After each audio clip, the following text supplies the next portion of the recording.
मैनपुरी लोकसभा और खतौली व रामपुर विधानसभा के उपचुनाव के नतीजे समाजवादी पार्टी की भविष्य की दशा और दिशा तय करेंगे। चुनाव जीतने पर कार्यकर्ताओं के टूटे हौसले एक बार फिर वापस आएंगे। चाचा शिवपाल सिंह यादव का सपा में राजनीतिक कद भी यह चुनाव तय करेगा। उपचुनाव जीतकर सपा यह संदेश देने की कोशिश भी करेगी कि उसकी मुस्लिम व यादव मतदाताओं में पकड़ बरकरार है।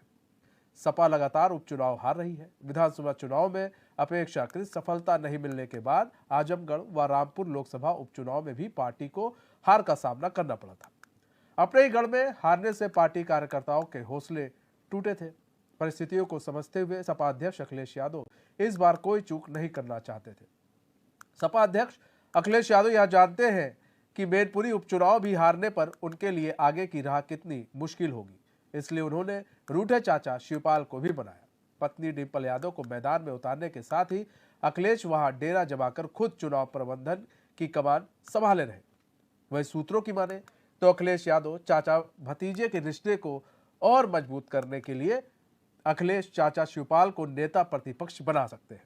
उपचुनाव के नतीजे आने के बाद फिलहाल शिवपाल सपा सिंबल से विधायक है।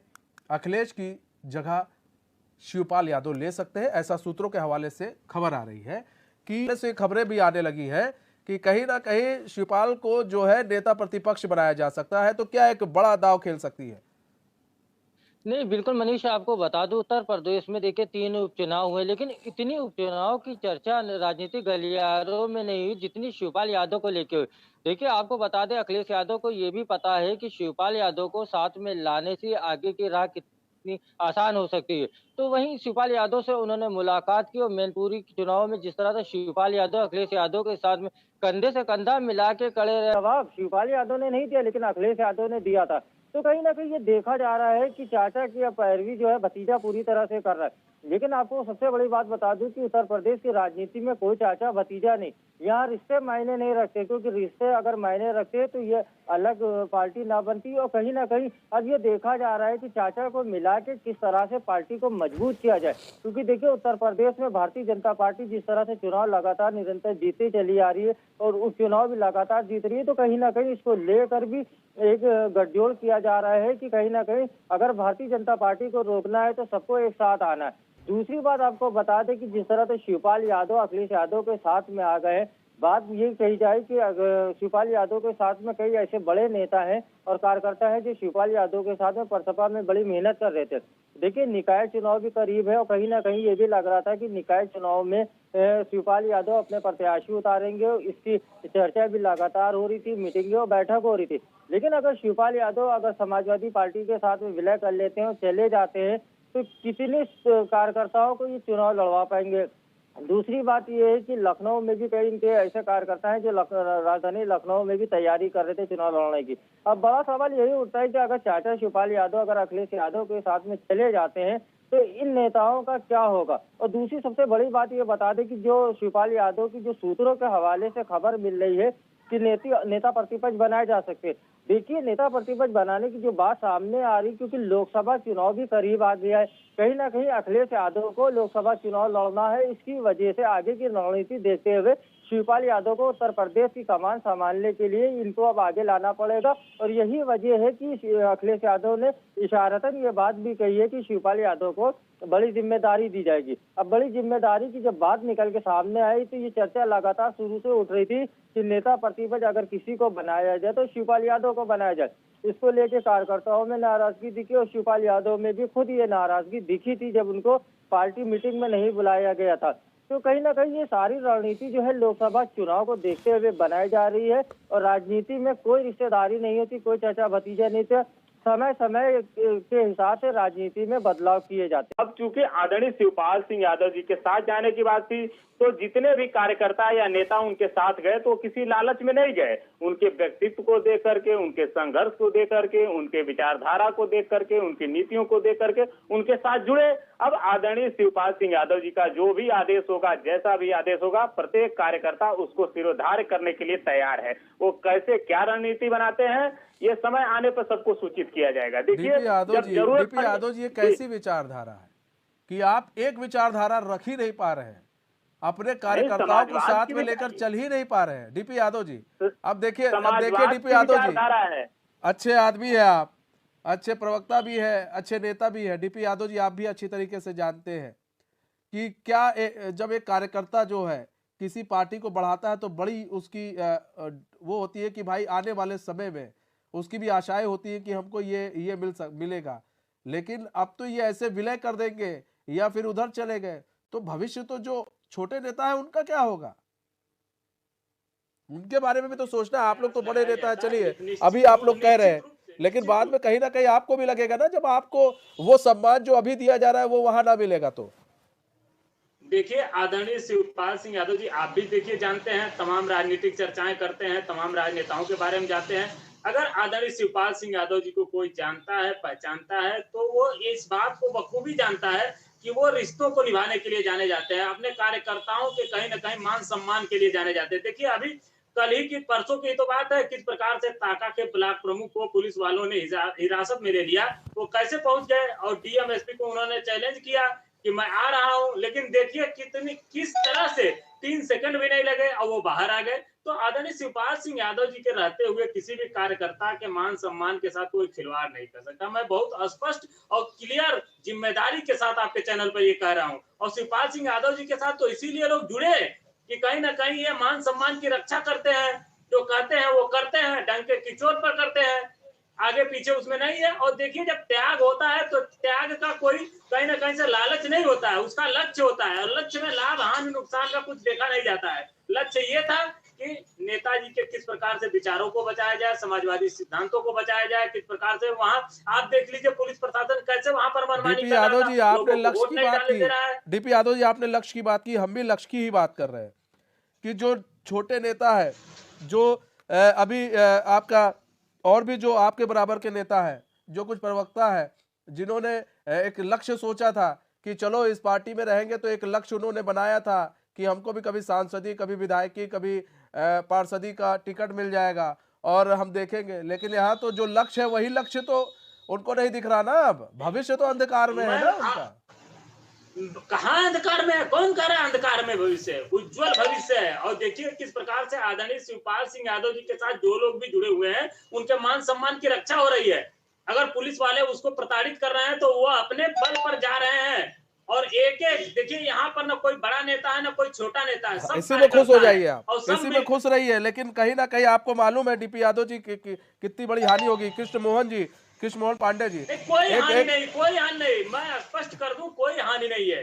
आदरणीय शिवपाल सिंह यादव जी के रहते हुए किसी कार्यकर्ता का कोई बाल बांका भी नहीं कर सकता है, उसके मान सम्मान के साथ कोई खिलवाड़ भी नहीं कर सकता सम्मानी है। के साथ खिलवाड़ हो रहा है। ठीक है, एक मिनट आपके पास आते हैं कृष्ण मोहन पांडे जी। एक चीज है, देखिए जिस तरह से शिवपाल यादव ने कहते हैं कि एक धोखा देकर फिर से चले गए वो सपा की तरफ, तो कहीं उनकी ऐसी रणनीति तो नहीं थी चाचा भतीजे की कि भतीजे ने कहा कुछ दिन रहो, बीजेपी की तारीफ करो और बाद में फिर इधर ही आ जाना, और तब तक उसकी रणनीति भी समझ लो, और देखिए उसमें सफल भी हो गए। स्पष्ट कर देना चाहूंगा जी कि ये जो गठबंधन शिवपाल जी और आदरणीय अखिलेश जी का हुआ था, एक स्वार्थ से पीड़ित गठबंधन था। हाँ, ये गठबंधन चुनाव के समय भी, विधानसभा के चुनाव के समय भी आया।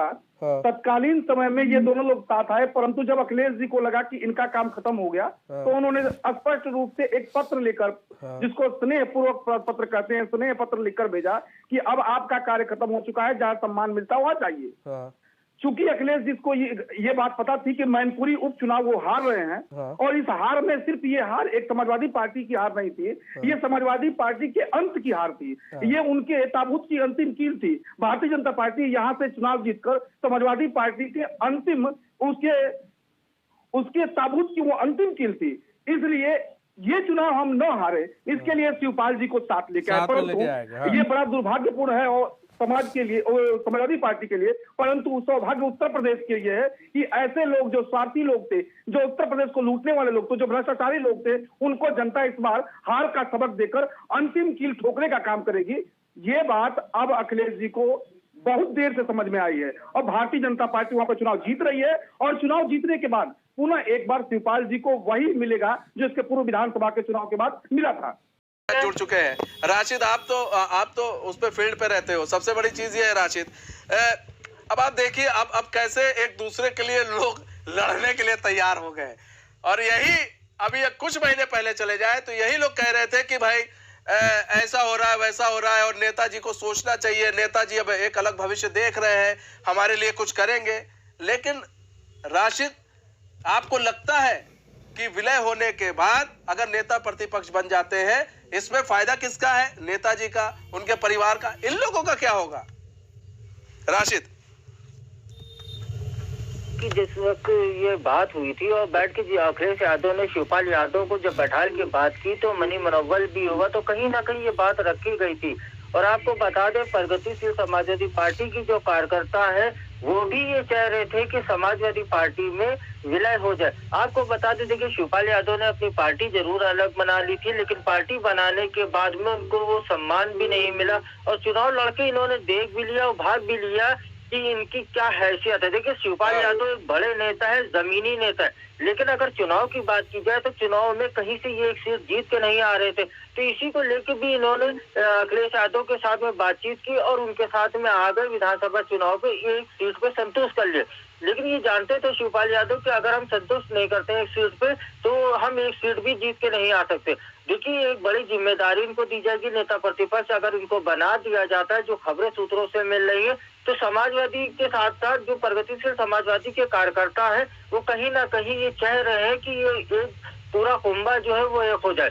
देखिए आपको बता दें, शिवपाल यादव के साथ में जो लोग भी नेता निकल के आए थे तो कहीं ना कहीं वो भी समाजवादी पार्टी के हैं और ये दोनों लोग ये जान रहे हैं कि जब तक के हम एक नहीं होंगे तब तक के हमको भी लाभ नहीं मिलेगा। इसमें नेताजी का अगर फायदा देखा जाए तो शिवपाल यादव का एक बड़ा फायदा हुआ है। देखिए मैनपुरी चुनाव में पूरा तख्ता पलट के रख दिया, क्योंकि मैनपुरी में जिस तरह से शिवपाल यादव की चर्चा हुई उसके बाद में सीबीआई ने भी दखल दिया, उसके बाद में सुरक्षा इनकी घटाई गई, तो पूरे प्रकरण में अगर देखा जाए तो शिवपाल यादव का बहुत फायदा हुआ। दूसरी चीज ये है कि उत्तर प्रदेश के मुख्यमंत्री ने जब टारगेट डायरेक्ट शिवपाल यादव को किया तो ये समझ लीजिए कि लग रहा था कि डिम्पल वहां से चुनाव नहीं लड़ रही है, चुनाव शिवपाल यादव लड़ रहे। तो इस पूरे प्रकरण में फायदा अगर किसी को अगर पहुंचा है तो शिवपाल यादव को। और दूसरी सबसे बड़ी बात बता दूं कि मैंने फील्ड पे भी नेताओं से बात की है तो प्रगतिशील समाजवादी पार्टी के जो नेता है वो खुद ये बात चाह रहे हैं और खुद उनका ये मन है कि शिवपाल यादव आ जाए। लेकिन अगर टिकट बंटवारे की बात की जाए तो आपको बता दूं कि शिवपाल यादव रणनीतिकार है और बैठ के बात होगी और जो पहले हुआ है उसमें ना वो चीजें करके अब आगे पार्टी बढ़ेगी तो उसी की टिकटें जो है शिवपाल यादव जितनी चाहते उतनी ना मिलेंगी। लेकिन हाँ ये है कि उनके कैंडिडेटों को चुनाव लड़ाया जाएगा। और दूसरी चीज अगर बता दूं आपको कि निकाय चुनाव की अगर बात की जाए तो निकाय चुनाव में शिवपाल यादव ग्रामीण एरिया में बहुत ज्यादा सक्रिय है और उनके कार्यकर्ता, तो कहीं ना कहीं बैठ के मंथन किया जाएगा और जहाँ पे जो जीतने वाला होगा, जो सीट निकाल पाएगा, समाजवादी पार्टी की जीत दिला पाएगा, तो उसको वहाँ टिकट दिया जाएगा। ये बात चाचा भी अच्छी तरह से जान चुके हैं, इसीलिए उन्होंने अखिलेश यादव को छोटा नेता मान लिया है और नेताजी की पद्धति भी उनको दे दी है। कहीं ना कहीं उन्होंने नेताजी के साथ में काम करने की बात भी कही है, क्योंकि जिस तरह से शिवपाल यादव लगातार निरंतर देखते चले आ रहे हैं और अखिलेश यादव के साथ में जो काम कर रहे हैं तो उनको भी लग रहा है कि अब अखिलेश यादव के साथ में ही रहना बेहतर है। जी, मतलब कहीं ना